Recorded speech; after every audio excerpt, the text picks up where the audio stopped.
Assalamualaikum warahmatullahi wabarakatuh. Sahabatku yang beriman dimanapun saat ini Anda berada, jumpa lagi dengan Madya Channel di sini ya. Untuk video kali ini Madya akan menampilkan ya dari akun apologet Muslim ya. Siapa lagi yang sudah cukup keren? Yang dari apologet Muslim ini kita simak saja, yang namanya Rifa ya.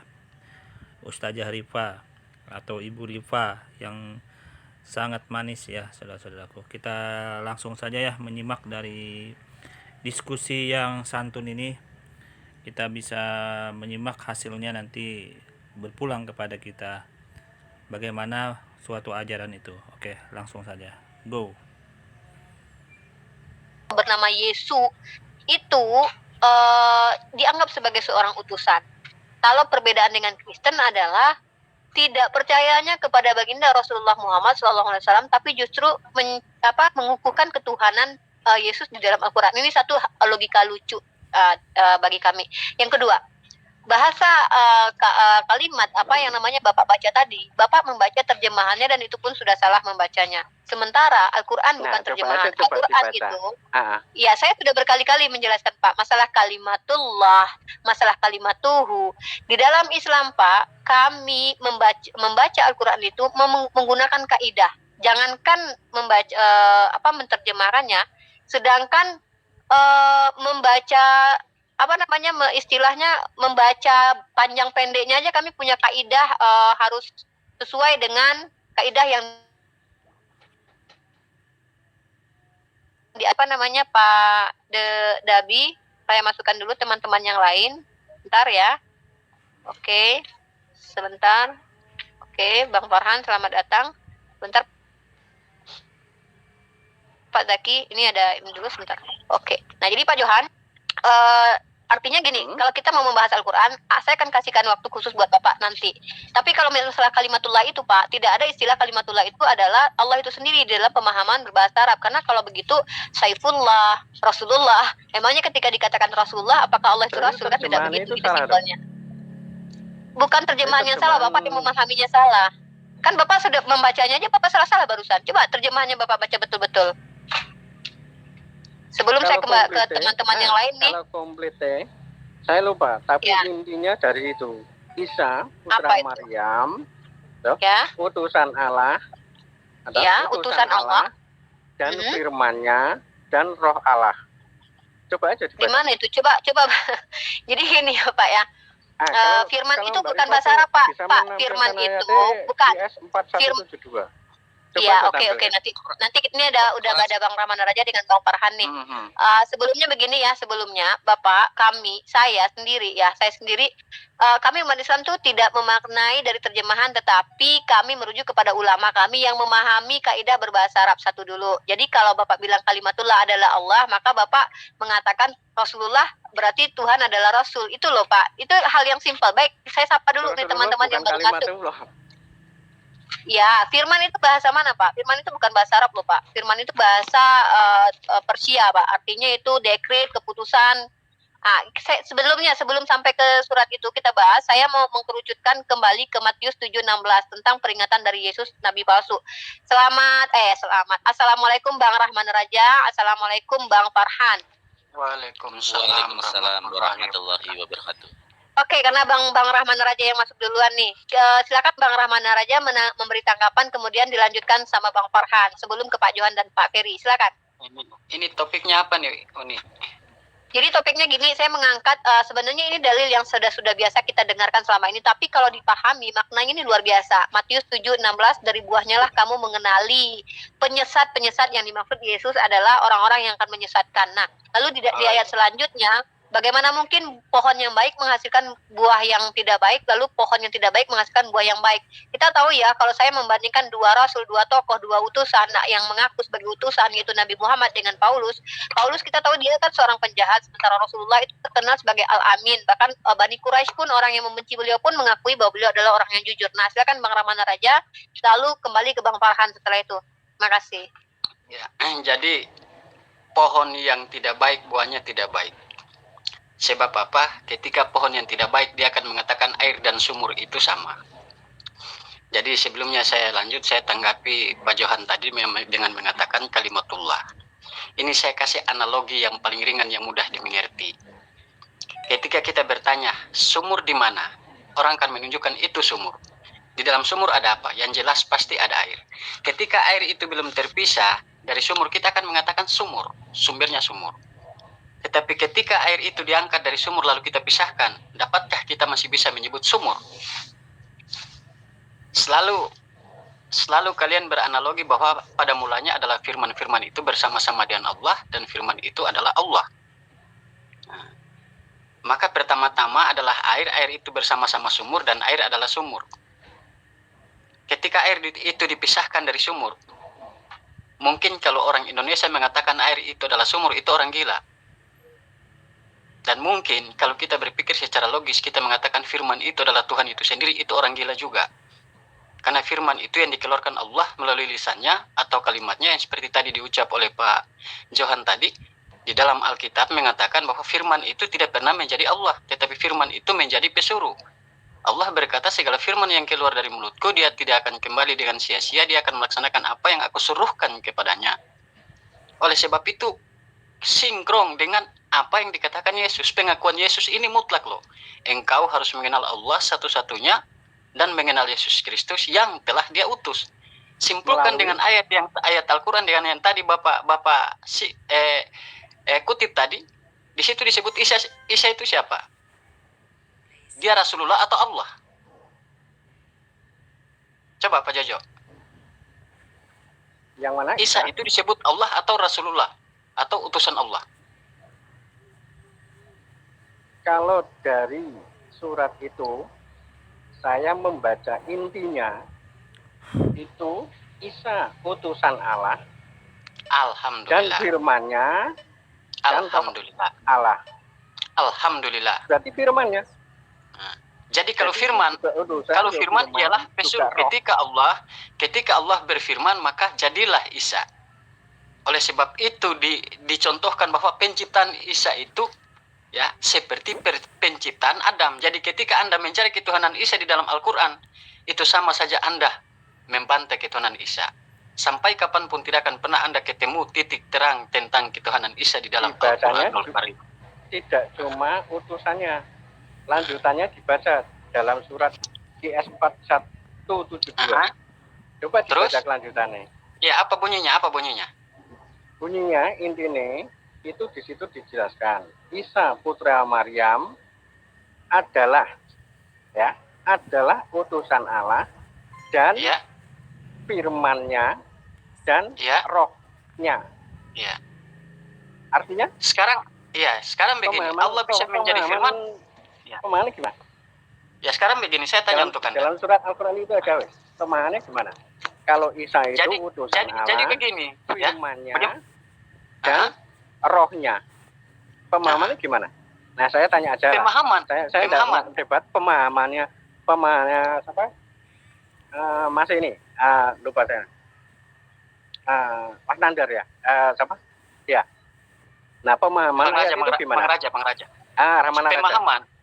Pemahaman dalam ayat itu. Iya, jadi ketika kita berkata Isa roh Allah, saya pula roh Allah. Saya juga roh Allah. Anda juga roh Allah. Tanpa roh, Anda apa? Bangke kan? Nah, karena semua roh yang ada di muka bumi ini dalam itu berasal dari Allah.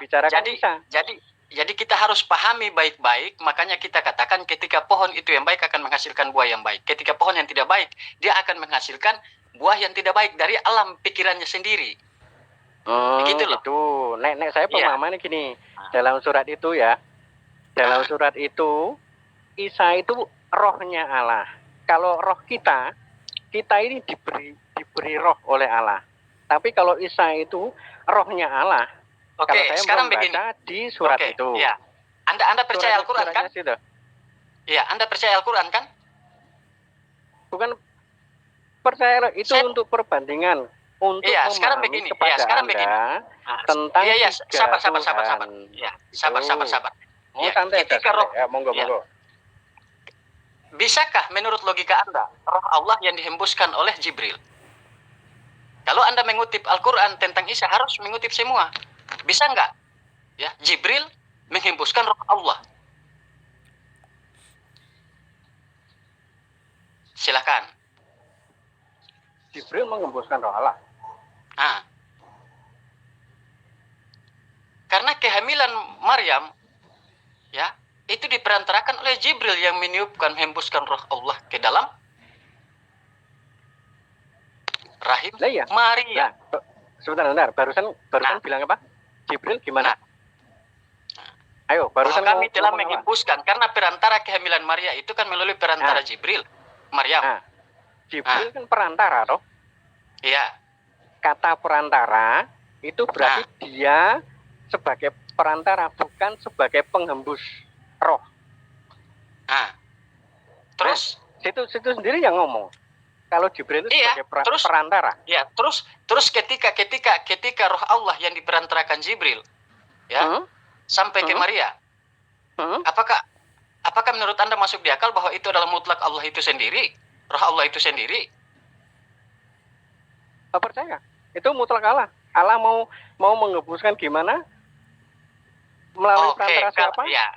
Itu kuasa Allah. Kalau begitu kita sudah dapat poinnya. Ya. Maka gimana? Tuhan yang Anda sembah itulah Tuhan ciptaan melalui perantara. Poin pertama, dia lahir melalui perantara manusia. Poin kedua, Jibril yang memperantarakan hingga roh Allah itu tiba kepada Maria. Nah, maka bertentangan dengan Al-Quran yang berkata Qul Allahu ahad, Allahu samad, lam yalid walam yulad walam yakul lahu kufuwan ahad. Jadi logika Anda gugur. Ya. Allah tidak diperanakan dan tidak Allah yang tidak beranak dan tidak diperanakan. Allah tidak diperanakan, tidak memperanakan. Terus Tuhan Anda siapa? Tuhan saya Yesus. Ya.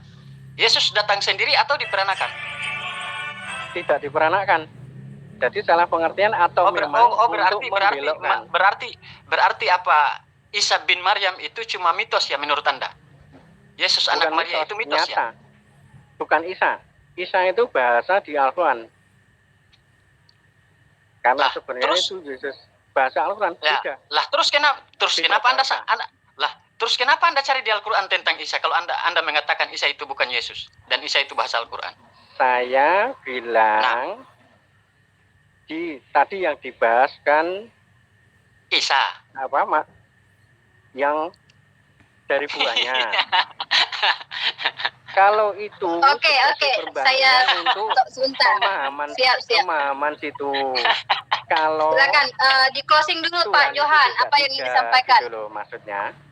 Ya. Silakan. Gimana? Closing dulu. Apa kira-kira poin yang ingin disampaikan kepada Bang Ramana Raja? Kalau Bang Ramana Raja tadi sudah menyampaikan poinnya. Nah, Anda silakan poinnya terkait surat Al-Quran yang Anda baca. Silakan poinnya nanti ditanggapi oleh saudara saya Bang Farhan lagi. Ke Ramana Raja. Saya mau tanya. Tentang pengajaran, ya. Itu kan tadi ada nabi palsu tentang pengajaran. Saya mau tanya sama Ramana Raja. Ini. Ya. Kalau naik haji, ya, itu kan menyentuh yang disebut batu hitam, Hajar Aswad, ya toh? Saya mau tanya, Hajar Aswad itu kan artinya batu hitam, betul? Iya. Sebelumnya itu putih, toh? Iya. Benar apa salah? Iya. Sebelumnya putih, toh? Kalau saya baca dan saya dengar dari orang, itu batu putih menjadi hitam itu karena dosa manusia.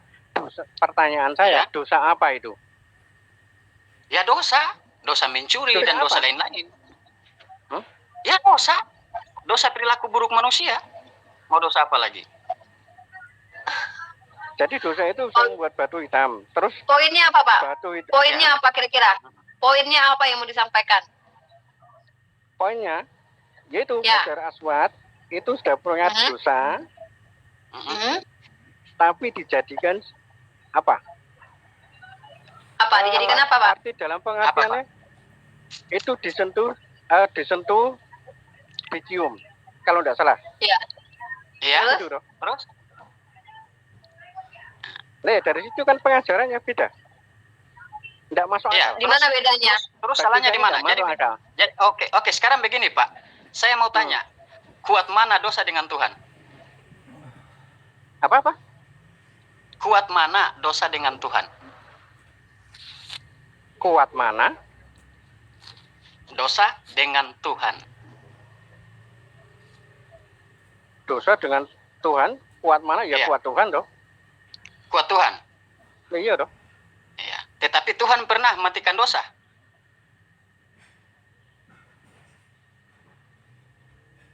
Kalau itu saya belum tahu. Atau tapi dosa yang kira-kira pernah mematikan pemahaman Tuhan. saya bisa. Tuhan bisa mematikan dosa. Aha. Iya. Berarti dosa lebih kuat dong daripada Tuhan. Karena menurut doktrin Kristen, Tuhan mati karena dosa. Betul nggak? Nggak dengar aku. Gimana? Tuhan Anda, Yesus mati karena menebus dosa. Berarti logikanya Tuhan Anda dan dosa masih kuat dosa. Logikanya bukan gitu. Bukan Terus? kalah dengan dosa. Terus Oke, tampaknya ini sudah melebar ya. Kita kembali ke Matius 7:16. Dari buahnya lah kamu mengenali. Kita merujuk kepada penyesatan. Dan poinnya tadi saya suruh Pak Johan untuk menyampaikan poin, tapi malah bertanya. Maksud saya, Bang Rahman Raja tadi sudah menyampaikan poinnya. Ada 2 poin yang saya dengar. Dan sekarang mungkin dari teman lain nih, di sini sudah ada lagi. Tadi Pak Deye sempat keluar dan masuk lagi. Buat yang lain di bawah, di back apa namanya ya, belakang lah istilahnya. Mohon maaf saya belum bisa masukkan karena kapasitasnya hanya 6 orang. Saya belum upgrade ya. Kalau yang satu lagi, email satu lagi bisa sampai berapa orang, itu banyak. Ini pakai email yang lain. Nah jadi silakan buat siapa Bang Farhan menanggapi, dan nanti ke Pak Dani lalu ke Pak Dehe. Bang Farhan dulu, silakan. Oke, terima kasih Uni Rifka. Assalamualaikum warahmatullahi wabarakatuh. Waalaikumsalam warahmatullahi wabarakatuh. Ya, saya menarik kalau ketika Pak Ci tadi bilang Islam tidak masuk akal dengan batu. Yang saya tanyakan malah justru anehnya adalah kalau Anda tidak percaya batu, Anda juga pasti melawan ketika orang-orang Yahudi mencium tembok ratapan. Ya, itu yang pertama. Yang kedua, Pak, yang lebih tidak masuk akal itu ketika Tuhan itu bisa mati, Pak. Itu yang lebih tidak masuk akal lagi, Pak. Bahkan anak kecil pun akan tertawa, Pak, kalau mengatakan masuk akal atau tidak masuk akal. Terus dengan kaitan dengan topik ini ya. Kalau memang Paulus adalah rasul yang benar, seseorang secara logika dikatakan dia akan mengakui kebenaran ketika orang itu yang dikatakan rasul itu mengakui di zaman dia masih ada. Contoh Umar ibnu Khattab saat itu memusuhi Rasulullah, tapi karena Rasulullah sudah terlihat terbukti dia jujur dari awal, dia tidak pernah berbuat yang tidak waktu muda. Jadi ketika Umar bin Khattab mengakui saat Rasulullah masih hidup, dia mengakui kebenaran Islam dan dia memeluk Islam dan menjadi sahabat yang paling hebat. Sekarang saya tanya kepada Anda, kalau memang Paulus adalah Rasul yang benar, kenapa saat itu Paulus malah memburu pengikut-pengikut Yesus? Jawab Pak Jis. Kata memburu pengikut Yesus. Coba baca ayat itu, saya tidak hafal. Tapi Paulus itu memahami. Paulus di dalam kitab Anda mengatakan, masa lalu saya adalah membunuh dan memburu pengikut-pengikut Yesus. Nah, bentar. Barusan bilang apa? Masa lalu. Iya. Barusan bilang masa lalu toh. Nah iya. Itu kan masa lalu. Masa lalu Paulus itu memang membunuh penjahat. Ada nggak rasul-rasul di dalam ke Yahudi, pemahaman Yahudi, ada nggak yang mantan penjahat seperti Paulus, Pak? Justru itu sebagai gambaran. Di situ sudah jelas. Jawab aja secara singkat, Pak. Kamu nggak bisa muter-muter kalau lawan saya. Jawab aja ada atau tidak? Saya enggak muter. Enggak, jawab aja ada atau tidak? Ada atau tidak? Kalau setahu saya sebelum Paulus enggak ada. Nah, enggak ada ya. Berarti kalau sekian banyak nabi-nabi dan lainnya itu berakhlak mulia awalnya, dan muncul satu nabi yang lain yang mantan penjahat, orang lebih percaya mana? Bukti yang begitu banyak sama satu yang mantan penjahat, Pak. Secara akademis orang akan lebih percaya mana, Pak? Tadi Bapak sudah bilang. Enggak, saya enggak mau dengan asumsi, Pak. Berarti nggak ada ya? Kalau Bapak ada bukti, kalau Bapak ada bukti 100 sama ada bukti 1, Bapak milih mana, Pak? Enggak, saya ajak Bapak Anda berlogika. Saya orangnya logis. Anda milih mana, Pak? Buktinya, Pak? Kebenarannya Anda milih yang 100 yang masa lalunya baik, yang tidak pernah seperti ini, atau yang seperti Paulus, Pak? Kalau ditanya itu secara logika, ya saya milih 100. Nah, tapi juga logikanya nggak usah dijelasin, masa Pak. lalu. Berarti Lah, kebenarannya Bapak secara masa mutlak, lalu. ya Logikanya gimana? Orang masa lalu kok. Pak, nabi-nabi itu adalah utusan Allah. Allah tentu maha skenario. Allah ya, entitas yang mengetahui maha skenario pasti akan ditunjukkan sebuah contoh yang sangat akhlakul karimah dari dia lahir sampai dia meninggal, karena akan menjadi contoh umatnya, akan menjadi contoh pengikutnya. Dan Bapak mengakui tadi, nabi-nabi Yahudi, nabi-nabi lainnya tidak pernah seperti Paulus. Artinya ini ada yang ganjil, ada yang melenceng, ada yang berbeda. Nah, berbeda dari 100 bukti dengan 1 bukti. Anda tadi memilih 100, tentu. Nah, itu terima kasih. Itu yang pertama, Pak, tentang Paulus, buahnya ya. Yang kedua, Pak, kalau Anda mengatakan Yesus adalah Tuhan dan Anda mencoba mengemis-ngemis dari Al-Qur'an, apakah Bapak lupa di dalam Al-Maidah 7273 dikatakan di sana, telah kafirlah yang menuhankan Isa putra Maryam. Kenapa Bapak nggak ngambil itu? Kafir, Pak. Saya bisa menganggap Anda kafir karena Anda percaya kepada ayat yang lain. Ayatnya mana? Coba ayat berapa? Astagfirullahaladzim. Kalau Saya yang tampilkan mengatakan ya. Isa adalah ayatnya berapa? Oke. Kalau Saya bilang tampilkan. Isa Saya itu udah apa? Namanya kafir? Di ini aja Bang, di share Saya aja. saya screen boleh? Saya screen ya? Boleh bisa. Saya screen ya. Biar Saya- ketawa dengan Tadi bilang ya. biar ketawa logikanya ya. Isa putra Saya Maryam turunkan kafir dulu ya. Pak Ferry Coba. bentar. Bukan Isa putra Maryam yang kafir, tetapi orang-orang yang Iya, mempertuhankan yang Isa percaya putra pada Isa. Maryam. Sabar. Iya, coba ayat. Di dalam Coba ayatnya mana? yang menuhankan ya Pak. Kalau percaya kita percaya Sudah kepada terlihat Nabi ya? Isa. Mungkin Sudah dilihat di share screen? bentar saya ambil dulu. Oke, Farhan. Oke. Bentar, siap. Sungguh Coba telah dibaca. kafir Silakan, Bang orang-orang Farhan. yang berbuat sungguh telah kafir orang-orang yang berkata sesungguhnya Allah dialah Al-Masih putra Maryam. Jelas, Pak? Terus? Kafir orang yang mengatakan Isa putra Maryam adalah Allah. Bapak menganggap Yesus Tuhan nggak? Tuhan. Ya, berarti sesuai dengan ayat ini, Pak. Kafir, Bapak. Iya. Terima kasih. Alhamdulillah. Ya, benar ya. Jadi Bapak kalau coba Ya. mis-mis Dibaca selanjutnya. Yesus dari Dibaca Al-Quran, selanjutnya. Anda ketohok sendiri dengan Kenapa kalimat ini. ditutup dulu? Tidak Siapa yang ada ditutup? Ini masih selanjutnya saya akan buka. membenarkan Isa itu Siapa Allah, yang Pak. membenarkan? Kenapa ditutup? Saya nggak ditutup. Ini ayatnya, Pak. Jelas, Pak.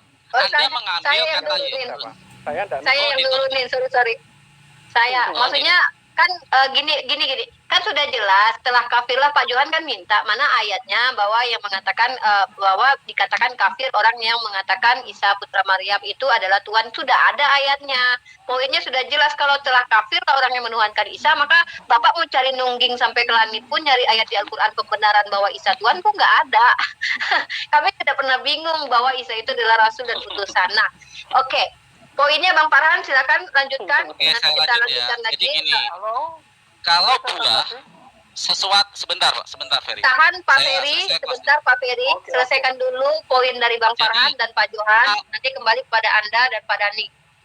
Kalau analogi ada 100 buah, ya ada 100 buah yang bagus-bagus pada awalnya. Ini memang saya agak muter tapi konteksnya adalah buah ya.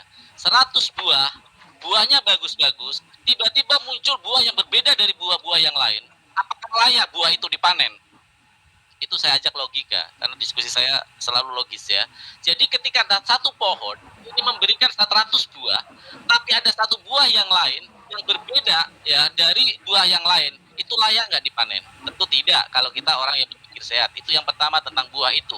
Rasul-rasul yang mengajarkan sesuatu yang berbeda dan lain dari ajaran Yesus. Yang kedua, Pak, di dalam Al-Qur'anul Karim jelas entitas Tuhan itu sangat jelas. Di dalam Al-Baqarah 255 dijelaskan. A'udzubillahi minasyaitonir rajim. Bismillahirrahmanirrahim. Allahu la ilaha illa huwal hayyul qayyum la ta'khudhuhu sinatun wa la naum. Lahu ma fis samawati wa ma fil ardi. Man dzalladzi yas'udu ila bihi. Dan seterusnya.